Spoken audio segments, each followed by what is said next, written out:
Depression and chronic illness, a journey of pain, hope, and support. Living with a chronic illness is a constant battle that extends far beyond physical pain. For many of us, it's an emotional and mental fight too. Depression often sneaks in when you're stuck in an exhausting loop of treatments, procedures, and appointments with no guarantee of relief. People have labeled me depressed and even suicidal many times without checking if this is truly the case. To be honest, if I say I've never been depressed, that wouldn't be true. But I've never been suicidal to the point of wanting to hurt myself. Yes, I've said I want to give up before, but that's out of sheer exhaustion. The exhaustion of trying every available treatment, not knowing what else to do. It's not that I want my life to end, but it's overwhelming to think of trying another procedure without knowing if it will work. The constant trial and error of managing chronic illness wears you down, leaving you drained and tired of the never-ending cycle. It's exhausting, but not once have I wanted to take my own life. What keeps me going, even through the darkest days, is the support I have. My friends, family, co-workers, church family, and even strangers give me the willpower to push through. They remind me that there's hope and that this journey is not one I have to walk alone. Their words and gestures says, I'm here with you. And that kind of support is invaluable.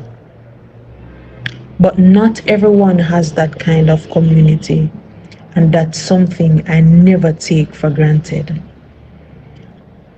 A part of the depression that comes with chronic illness isn't just about physical pain. It's also about the financial strain.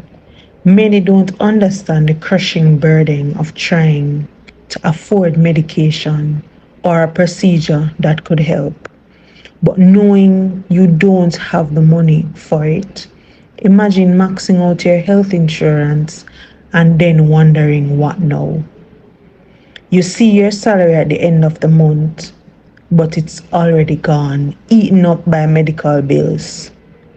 There's no money for fun, leisure, or even basic necessities. These financial struggles weigh heavily and they contribute to feelings of despair. The truth is, it's incredibly difficult.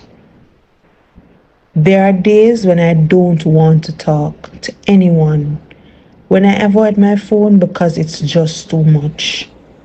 But I've been fortunate to have a structure of support that keeps me from falling deeper into depression. It's the system that keeps me from reaching a point of hopelessness or self-harm. But not everyone is that lucky.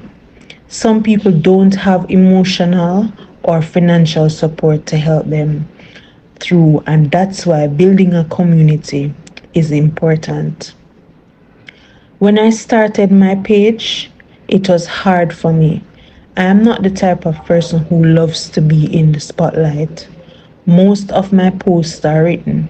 I rarely do live videos because I prefer to stay in the background. But I started my page with a purpose to share my journey. Even though we may have the same illness, each of our journeys is different. And sharing those differences is what brings us together. We all need things to survive. We may be on the same medication, but our bodies respond differently. We may face the same struggles, but how we handle them varies. That's why I share my story, because I know there's someone out there who needs to hear it. There is someone out there who will gain strength, knowledge, and hope from my experience, just like I have from others. In the end, it all comes down to love and support. We have to lift each other up, whether through emotional encouragement, financial assistance, or simply listening to one another. We build a community not just for ourselves, but for those who don't have the kind of support we do, because that's how we make it through together.